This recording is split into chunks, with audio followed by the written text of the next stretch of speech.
Nós saudamos aos irmãos, a todos que participam conosco do programa História do Cristianismo. A paz do Senhor a todos. Estão presentes conosco aqui na apresentação do programa pastor Luiz Eugênio, secretário-geral do presbitério. Paz, Senhor, a todos. E o pastor Serlon, professor de História. Paz do Senhor, irmãos. Nós falamos no episódio passado dos primeiros pré-reformadores. Vamos dar continuidade agora, neste episódio, já avançando um pouco mais rápido, porque já entendemos qual foi o objetivo dos pré-reformadores, quais sejam o objetivo principal de defender que a igreja voltasse aos princípios bíblicos, condenando os atos de desvios da igreja.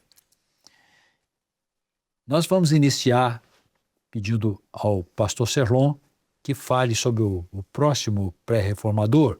Como disse, nós vamos caminhar mais rapidamente, que houve outros pré-reformadores, vários outros, mas não vamos citar somente os principais. Agora, Jerônimo de Praga, pastor. Bom, no último programa nós terminamos falando sobre João Hus, na Boêmia, né? E quando ele foi executado, condenado e executado, isso se deu num evento chamado Concílio de Constança, em 1415. Naquela ocasião, João Hus compareceu munido de um salvo-conduto que não foi respeitado. Mas não era apenas ele quem pensava daquela forma, quem tinha aquelas ideias de contestação à igreja. Havia outros. E um filósofo, teólogo chamado Jerônimo de Praga, que era um dos seus colaboradores, um dos participantes do movimento, também foi ao Concílio de Constança. Porém, o Jerônimo de Praga, como ele é conhecido, né, ele não estava com um salvo-conduto. E ele, diante daquelas discussões, aquela situação toda, e vendo o que aconteceu com João Hus, o Jerônimo de Praga ele fez uma retratação. Ele, no Concílio de Constança, ele negou as ideias de João Hus, ele negou os conceitos pelos quais João Hus foi condenado. Só que depois, um ano depois, ele voltou atrás, ele se declarou, né, ele fez um manifesto público dizendo que ele sim acreditava nas ideias de João Hus, que ele acreditava em todas aquelas críticas que foram feitas à igreja. Ele acaba sendo também morto em Constança, inclusive na Alemanha, em 1416. Então, Jerônimo de Praga, embora não tenha a mesma estatura, né, a mesma importância de João Hus, geralmente nos livros, é um outro dos chamados pré-reformadores. Um outro importante pré-reformador do qual falaremos é Girolamo Savonarola. Esse é um nome muito interessante. Ele vai morrer martirizado em 1498, portanto, ali poucos anos antes, 19 anos, antes de Lutero começar a Reforma Protestante. E Savonarola era um padre italiano de Florença.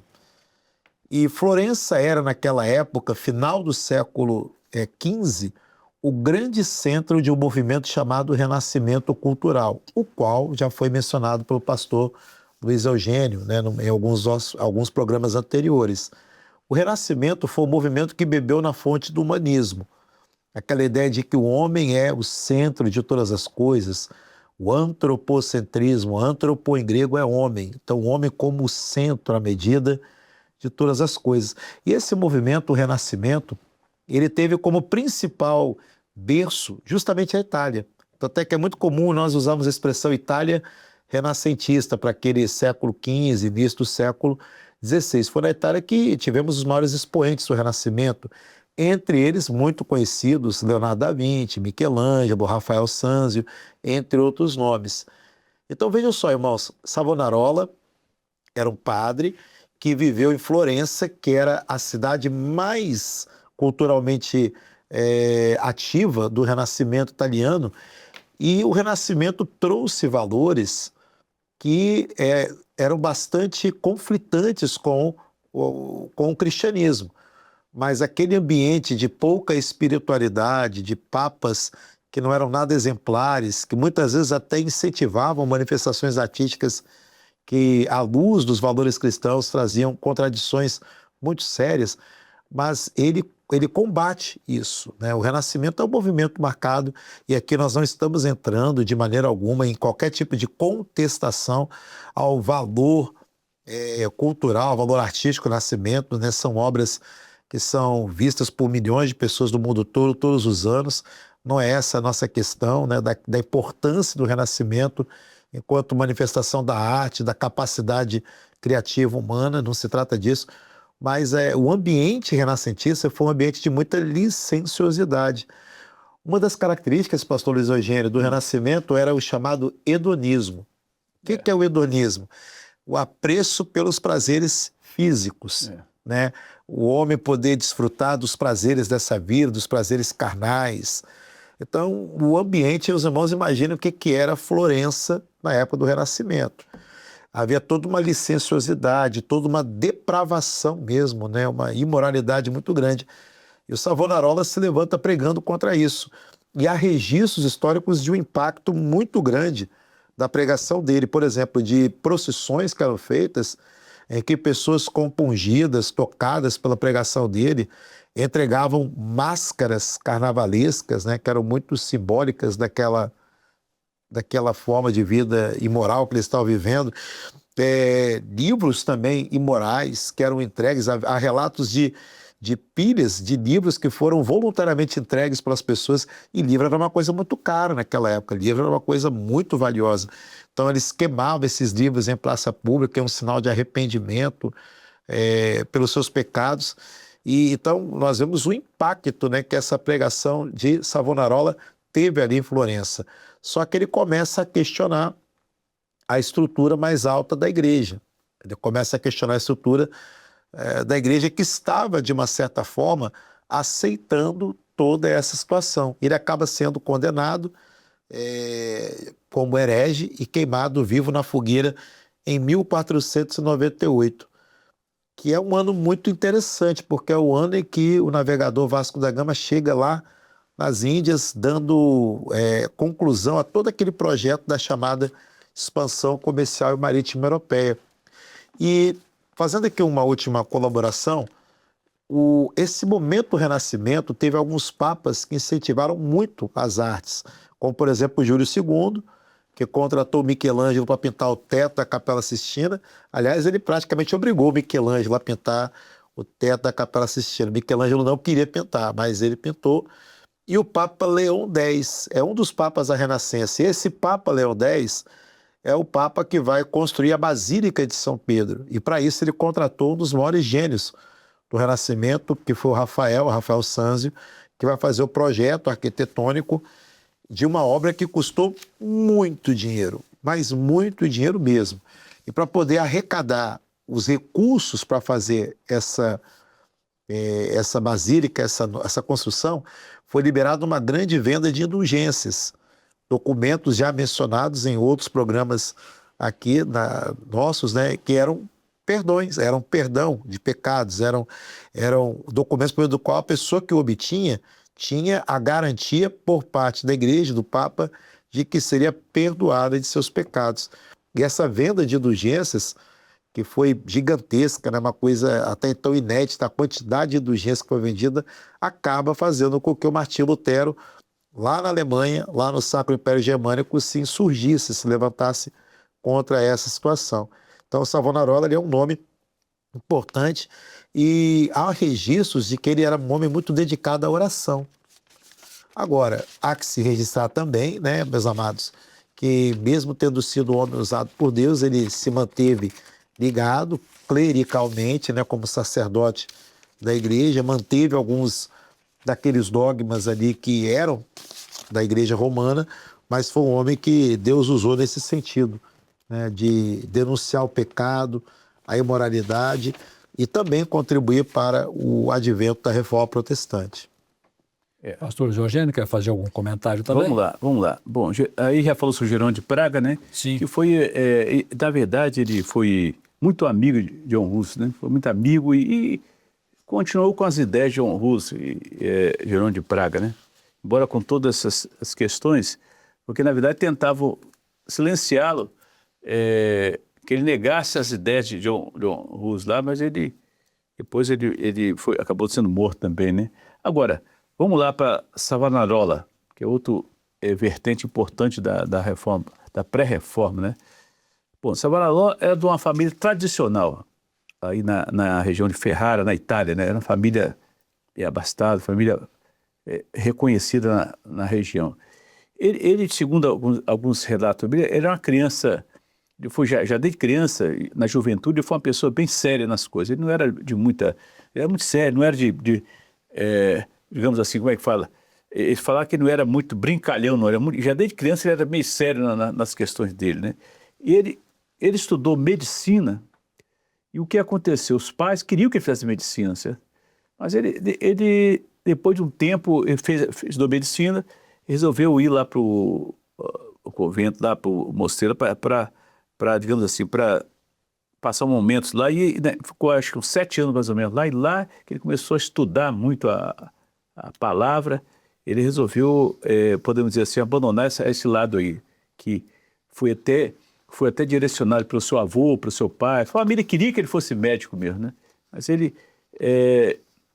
nós vamos observar o seguinte, que ele, no convento, ele estudou as obras de Aristóteles e Tomás de Aquino, né? Tomás de Aquino, como Aristóteles, eles tinham aquela questão Tomás de Aquino já seguindo Aristóteles, falando das vias, da prova da existência de Deus, né?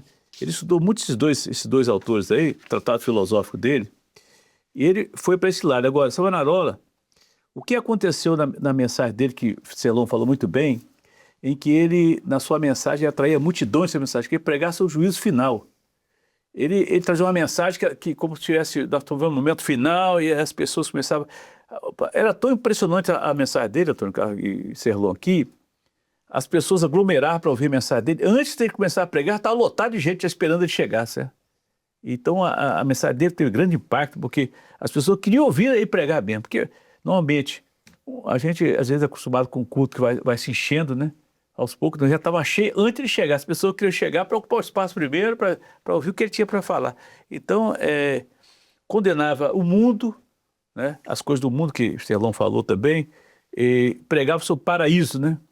O céu, a questão do juízo final, os assuntos que ele abordava muito nisso aí. E a indignação dele com a corrupção do papado, da questão do excesso de nobreza, ele pregava muito sobre esse assunto dos valores materiais, o desprezo o excesso e a corrupção do papado. Então, interessante que o Papa ofereceu para ele um cargo de cardeal, tentando silenciá-lo. Ofereceu um cargo para ele, você pegar esse cargo aí, você fica quietinho no seu canto aí. Não aceitou de jeito nenhum. Não aceitou o cargo. Tentando comprar de algum jeito, né? Tentando silenciar. Então ele continuou pregando e nós vamos ver o seguinte, essa mensagem dele, evidentemente, que atraía multidões, mas aí nós estamos chegando já ao final dos pré-reformadores para chegar nos reformadores mesmo, né? Você vai ver que as pessoas querendo ouvir a mensagem dele, já havia uma ânsia de ouvir, havia aquilo que a Bíblia fala, a fome pela palavra, né? Havia uma fome pela palavra, as pessoas, multidões chegavam para ouvir ele pregando. Então, ele devia ter uma palavra muito boa, pelo que se mostra, e tinha mesmo, né? Então, Savonarola foi um homem que pregava sobre desvios do Papa, ele falava sobre desvio da igreja da época, e falava que precisava, como o Antônio Carlos falou também muito bem, eles não queriam sair da igreja, eles queriam reformar a igreja romana, que os papas não aceitavam. Porque, seguinte, o que eles pregavam, que você vai ver os reformadores, todos eles pregavam uma mensagem básica, e todos eles uma sequência só. Você vai ver a unidade da mensagem do reformador, porque, primeiro, eles pregavam a palavra. A palavra, todo mundo tem que ter acesso à Bíblia. Não pode ser só um clero com acesso à Bíblia, falando o que quer na Bíblia. Pregavam contra os dogmas do romanismo, que queria botar regras contra os dogmas, valia mais que a Bíblia, né? Eles pregavam sobre a questão da riqueza, os valores materiais. Os valores materiais não podem dominar o espiritual. Eles pregavam isso. Então, podemos dizer, esses 3 pontos que eles combatiam, todos eles, e mostrando a necessidade de estudar a palavra, de ler a Bíblia, de ler a palavra. Eu acho que isso aqui é um ponto, Antônio Carlos, que a gente também orienta muito nossos irmãos para ler a palavra. Sim. Jesus falou, examinar as escrituras, vós cuidais ter dela a vida eterna, são elas que de mim testificam. Então, exatamente, o servo de Deus é orientado a ler. Hoje, as pessoas, nós vemos que as pessoas, normalmente, para falar em ler a Bíblia, a pessoa tem uma... Mas ler a Bíblia, a pessoa tem assim, uma certa aversão em falar em ler a Bíblia, porque acho que é muita coisa para ler, mas às vezes a pessoa perde a gente perde um dia todo no celular, lendo alguma coisa, alguma notícia, mas a palavra deixa. E a Bíblia, eu me lembro, a primeira vez que eu li a Bíblia, fui contar os versículos, 32 mil, acho que é 32 mil poucos versículos tem a Bíblia. Mas é uma coisa que você parece que você não consegue, né? Tem muitos irmãos que dizem que quer ler a palavra, e falam, mas começa pelo Velho Testamento. Não consegue, começa pelo Evangelho de João, faz o amor de Deus lá, né? Isso. Lê a palavra. Agora, Jesus falou, são elas que de mim testificam. Examinar as escrituras. E a palavra de Deus é viva e eficaz, né? Ou seja, ela tem poder para agir na vida do homem. Então, esses pré-reformadores, eles pregavam sobre a questão de leitura da palavra, que antigamente a palavra é em latim, depois nas línguas originais, que muitos traduziram a palavra, né? Então, a mensagem deles, eu acho que foi a mesma nossa, que é a necessidade de estar conhecendo. Porque se você, imagina só, o obreiro, não conhece a palavra, como é que vai pregar? Não conhece nada, ele não lê a Bíblia, ele lê um versículo e às vezes o versículo é falar uma coisa, ele nunca leu a Bíblia mesmo para conhecer, porque às vezes tem que ler o texto e conhecer o contexto que está sendo falado, né, para você pregar. Então, a palavra, a importância, a palavra ela opera por si mesmo, porque às vezes, numa leitura da palavra, o irmão já recebe uma bênção, a irmã recebe uma bênção, porque está lendo a palavra. Então a palavra, ela alimenta a alma, né? É verdade. Então é isso que eles pregavam, esses reformadores, e nossa mensagem continua mesmo, que a palavra é fundamental. Tanto é que a igreja cristã Maranata, não usamos outro livro a não ser a Bíblia. Não tem outro livro que... Porque tem igreja que tem um livro auxiliar, a Bíblia, um livro que vai... Não tem, não, só tem uma Bíblia mesmo. Bíblia tem seca, outra, né? A Bíblia. É interessante, né, que o Savonarola, o Papa que mandou matar ele era Alexandre VI. Um homem, se os irmãos lerem a biografia desse homem, né, independentemente da posição religiosa que ele ocupou, historicamente falando, os biógrafos dele mostram ser um homem ímpio, né?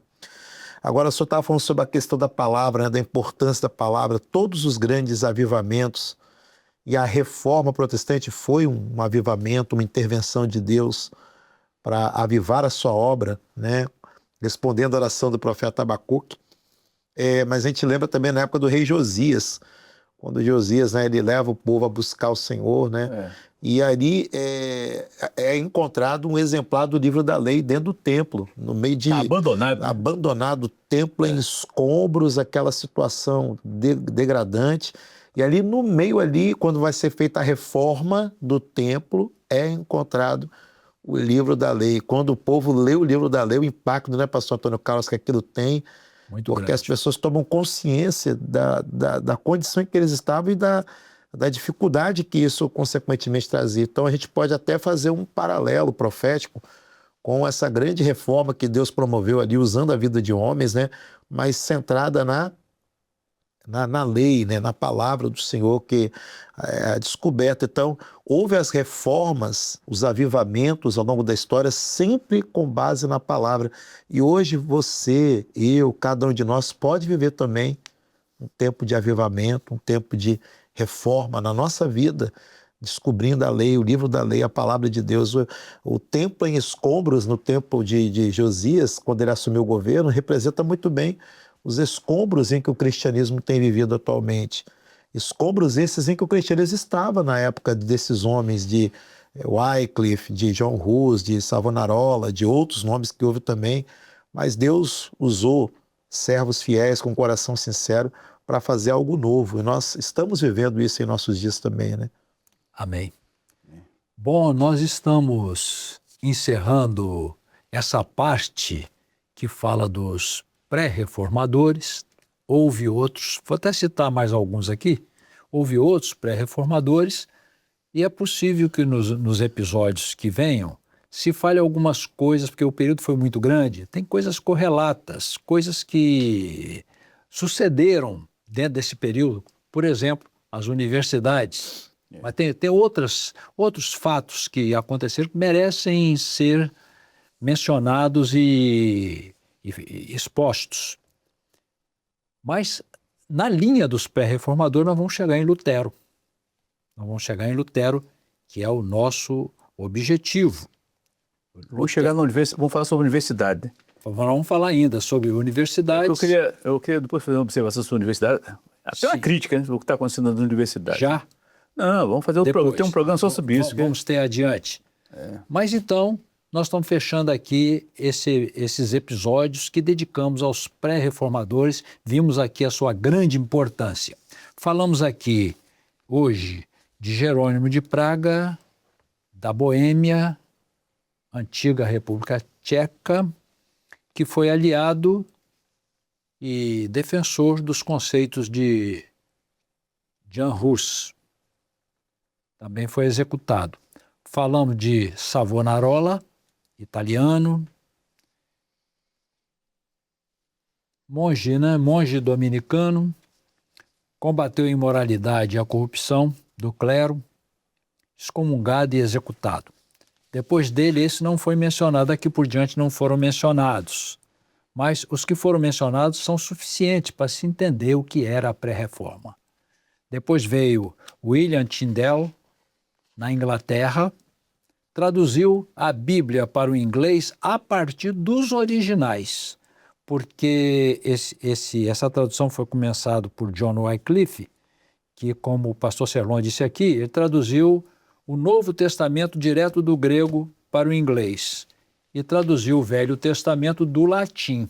Agora vem aqui o Tyndale e traduziu a Bíblia a partir dos originais. Que benção. A bênção. Também morreu martirizado. Se levantou também Jacques Lefebvre, na França, tradutor do Novo Testamento, e falou muito sobre justificação pela fé. Também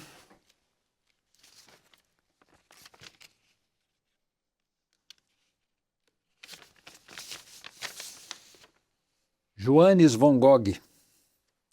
Von Gogh. É Van Gogh, que não pintou, não? Van Gogh. Na Alemanha, principais ideias, valorização da graça e da fé e crítica à autoridade papal. Certo. Ele antecipou conceitos centrais de Lutero.